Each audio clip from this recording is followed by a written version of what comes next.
கர்த்தருக்கு ஸ்தோத்திரம்.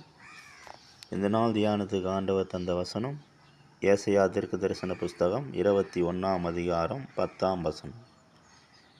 ஏசாயா தீர்க்கதரிசன புஸ்தகம் 21 அதிகாரம் 10 வசனம். என் போரடிப்பின் தானியமே, என் களத்தின் கோதுமையே, இஸ்ரவேலின் தேவனாகிய சேனைகளின் கர்த்தரால் நான் கேள்விப்பட்டதை உங்களுக்கு அறிவித்தேன் என்று சொல்லி இங்கே நாம் வாசிக்கிறோம். கர்த்தருடைய பரிசுத்த நாமம் துதிக்கப்படுவதாக. கர்த்தர் நல்லவர், அவர் கிருபை என்றும் உள்ளது. இந்த வசனத்தில் கூட போரடிப்பின் தானியமே, களத்தின் கோதுமையே என்று சொல்லி எழுதப்பட்டிருக்கிறது முதல் பகுதியில். அப்போ அந்த போரடிப்பின் தானியம், களத்தின் கோதுமை என்று சொல்லும்போது அதை யாரை காண்பிக்கிறது? அது அந்த நாட்களில் காணப்பட்ட இஸ்ரவேல் ஜனங்களை காண்பிக்கிறது. அவங்களுக்கு ஆண்டவர் என்ன செய்கிறாராம்?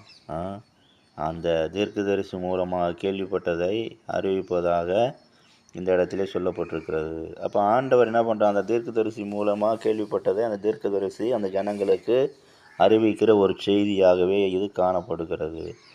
அப்போ அந்த செய்தி என்ன? மேலே உள்ள வசனத்தில் சொல்லப்பட்டிருக்கிறது, பாபிலோன் விழுந்தது என்று சொல்லி. அப்போ பாபிலோன் என்று சொல்லும்போது எதை காண்பிக்கிறது? அது சத்துருவினுடைய பலவிதமான வல்லமைகளை காண்பிக்கிறது.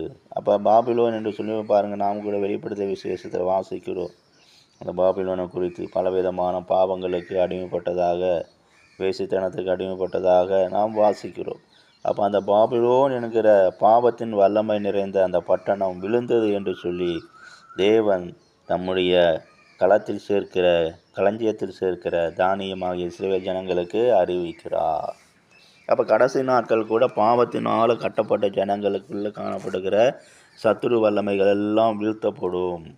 அநேக ஜனங்கள் சத்தியத்தை மேய்ந்து கொள்ளத்தக்கதாக, சத்தியத்தை அறிந்து கொள்ளத்தக்கதாக தேவனுடைய களத்தில் காணப்படக்கூடிய தானியமாக மாற்றப்படுவார்கள். அதைத்தான் இந்த தீர்க்கதரிசி இந்த வார்த்தைகள் மூலமாக எடுத்துரைக்கிறார். அப்போ தேவன் இப்படியாக தானியமாக, கோதுமையாக தம்முடைய பிள்ளைகளை என்ன பண்ணிருக்கார்? அந்த கடைசி நாட்களில் மாற்ற விரும்புகிறார்.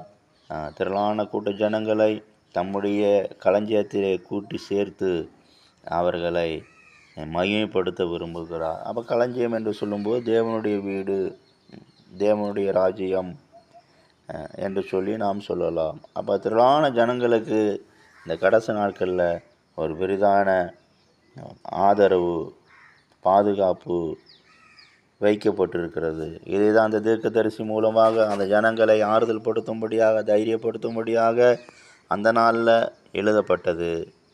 அந்த நாளில் வாழ்ந்த இஸ்ரவேல் ஜனங்களுக்கு எடுத்துரைக்கப்பட்டது. அதே வார்த்தை இந்த கடைசி நாட்கள் காணப்படுகிற பெயரளவில் காணப்பட்டாலும், தேவனை அறிந்தவர்களாக காணப்பட்டாலும், அவர்கள் ஆண்டவர் என்ன பண்ண போகிறார்? சரி செய்து தம்முடைய தானியமாக, தம்முடைய களத்தின் கோதுமையாக மாற்றப் போகிறார்.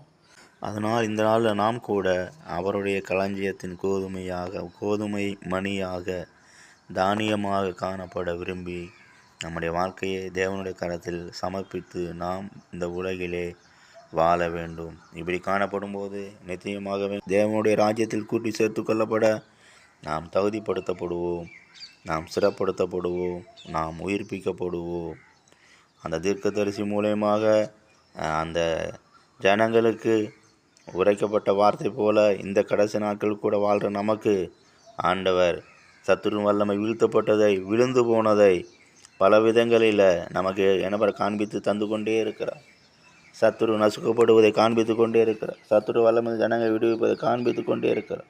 இது நாம் மறந்து போகாமல் அவர் களத்தின் கோதுமை, அவர் ராஜ்யத்தின் தானியம் என்பதை நாம் உணர்ந்து கொண்டவர்களாக இந்த நாளில் கூட நாம் அவருக்கென்று ஜீவிப்போம், அவருக்கென்று அவருடைய சித்தத்தை செய்ய வாஞ்சிப்போம். அப்போது நிச்சயமாக தேவன் நம்மை ஆசீர்வதிப்பார். கர்த்தர் தாம் இந்த வசனங்களால் நம்மை ஆசீர்வதிப்பாராக. ஜெபம். கிருபையும் சிநேகமும் நிறைந்த நல்ல தெய்வமே, நன்றி செலுத்துகிறோம், துதிக்கிறோம், சோதரிக்கிறோம். இந்த நாளில் நீர் எங்களோடு பேசும் நல்ல வசனங்களுக்காக சோதரிக்கிறோம். எங்களை ஆண்டவரே இந்த நாளில் கூட நம்முடைய போரடிப்பின் தானியமாக, களஞ்சியத்தின் கோதுமை மணியாக மாற்றும்படியாக ஜெபிக்கிறோம். அப்படியாக நாங்கள் காணப்படும் போது சத்துரு வல்லமை விழுந்து போனதை நாங்கள் அறிந்து கொள்ள நீர் எங்களுக்கு உதவி செய்கிறோம். அதற்காக நன்றி செலுத்துகிறோம். இந்த நாளை ஆசீர்வதி. இந்த வார்த்தை கேட்குற ஒவ்வொரு பிள்ளைகளும் ஆசீர்வதி.